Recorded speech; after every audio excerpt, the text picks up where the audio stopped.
S Siddharth जी का एक बयान आया है कि शिक्षक जब तनाव में रहेंगे तो पढ़ाएंगे कैसे। और इस बयान का मैं स्वागत भी करता हूं। उन्होंने बहुत अच्छी बात कही है और ये होना भी चाहिए कि शिक्षक कोई तनाव में न रहे। शिक्षक को तनाव देने की आवश्यकता भी नहीं है, क्योंकि शिक्षक एक राष्ट्र निर्माता है और शिक्षक को ही अगर हम तनाव में रखेंगे तो वो क्या राष्ट्र निर्माण करेंगे। एस सिद्धार्थ जी का यह बयान काफी प्रेरणादायक है और निश्चित तौर पर उनकी बातें, चूंकि वो बहुत मीठी मीठी बातें भी करते हैं और शिक्षकों के लिए अच्छी अच्छी बातें करते हैं, बच्चों के लिए अच्छी अच्छी बातें करते हैं, लेकिन बात यह आती है कि आखिर इस तरीके का मुद्दा आता क्यों है।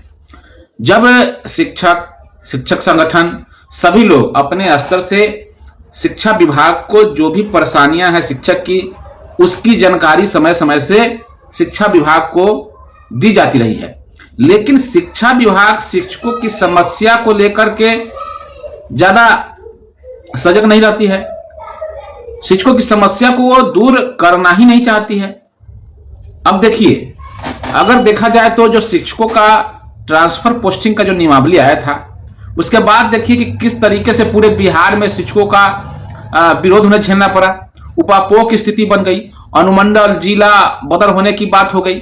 तो ऐसे परिस्थिति में आप खुद इस तरीके का आदेश निकालते हैं जिससे शिक्षक तनाव में आ जाते हैं, शिक्षक तंगो तबाह हो जाते हैं, और आप बयान यह देते हैं कि शिक्षक अगर तनाव में रहेंगे तो पढ़ाएंगे कैसे। बहुत ही वाजिब आपने बातें कही, लेकिन उस पर अमल भी होनी चाहिए, न कि सिर्फ बातें। सोशल मीडिया में आपके इंटरव्यू चल रहे हैं, आपकी अच्छी अच्छी बातें सोशल मीडिया के माध्यम से आ रही हैं, शिक्षकों तक जा रही हैं, लेकिन शिक्षक तंगो तबाह अगर हो रहे हैं या तनाव में अगर हैं, तनाव तो छोटी चीज है, कितने लोगों का परिवार इससे बिगड़ने वाला था, कितने लोगों का परिवार एक दूसरे से बिछड़ने वाला था। क्या आपको यह बात पता नहीं है? आपको अच्छे से पता है, लेकिन फिर भी आप इस मुद्दे पर काम नहीं कर रहे थे और शिक्षकों को पूरे बिहार का दौरा कराने में लग गए। यह और बात है कि शिक्षक ने कोर्ट में अपना अपील दायर किया और जब वहां से उन शिक्षकों के लिए ही सही जब रोक लगी तो ये पूरे शिक्षक समाज पर लगभग उसका इफेक्ट पड़ना था। तो ऑटोमेटिक सरकार एक्शन में आई और ट्रांसफर पोस्टिंग को तत्काल प्रभाव से स्थगित कर दिया। जो शिक्षक इतने सालों से नौकरी किए, उनको सेवा निरंतरता का लाभ नहीं मिल रहा है, उसका टेंशन है। जो इतने सालों से लगातार 15 साल 20 साल से नौकरी कर रहे हैं, उनको कोई प्रमोशन नहीं दिया गया, इसका टेंशन है। स्नातक का प्रमोशन नहीं हुआ, प्रधानाध्यापक का प्रमोशन नहीं हुआ, और बार बार शिक्षकों को जांच के दायरे में ला करके उस पर आक्षेप लगाना, शिक्षकों का मान मर्दन करना, क्या यह तनाव नहीं देता है शिक्षकों को? ये सारे क्रियाकलाप शिक्षकों को टेंशन देने का काम करता है। और आप कहते हैं कि शिक्षकों को तनाव रहेगा तो वो अच्छा से नहीं पढ़ा पाएंगे। तो निश्चित तौर पर आपकी बातें सत्य हैं, तनाव नहीं होना चाहिए और इसके लिए आपको पहल करनी भी चाहिए, लेकिन इस तरीके से नहीं कि शिक्षक तनाव में रह रहे हैं और उनसे आप सुबह 9 बजे और शाम में 4:30 बजे हाजिरी लगवा रहे हैं।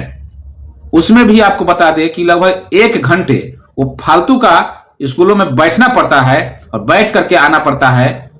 इससे समाज में जो एक अवधारणा बनी है कि शिक्षक को सरकार ने सैंत दिया है, सुधार दिया है, तो ये 1 घंटा बैठा करके रखने का जो काम चल रहा है यह कहीं से उचित नहीं है। अब भले ही आधे घंटे सुबह और आधे घंटे शाम में इसका छूट दिया गया है, शायद ये ठंड की वजह से छूट दिया गया है, 1 दिसंबर से देने का मतलब ही यही है। फिर हो सकता है कि इसका समय में फिर परिवर्तन किया जाएगा।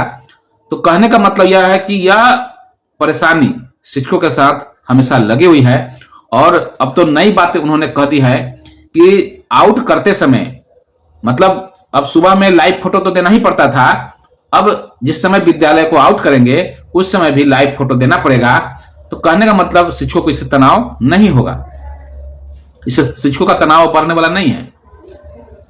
उनका तो मतलब यही निकलता है। लेकिन शिक्षक से अगर अच्छा से अच्छा आप रिस्पॉन्स ले सकते थे, लेकिन अब उनके साथ जिस तरीके का व्यवहार सरकार करती है उससे अच्छा रिस्पॉन्स आना संभव नहीं है। और इसके लिए सिर्फ बातें नहीं करनी होगी बल्कि कार्रवाई करनी होगी, शिक्षकों के साथ अच्छा व्यवहार करना होगा।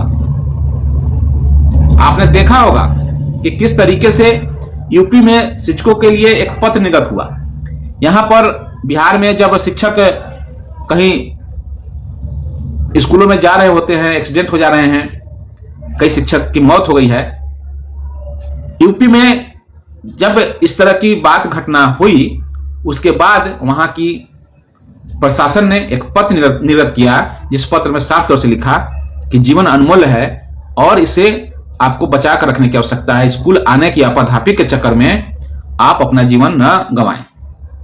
इस तरीके का पत्र निर्गत हुआ है और यह पत्र बहुत कुछ बयां कर रहा है। मानवीय दृष्टिकोण को ध्यान में रखना किसको कहते हैं उसको यह बता रहा है। लेकिन बिहार में क्या हो रहा है?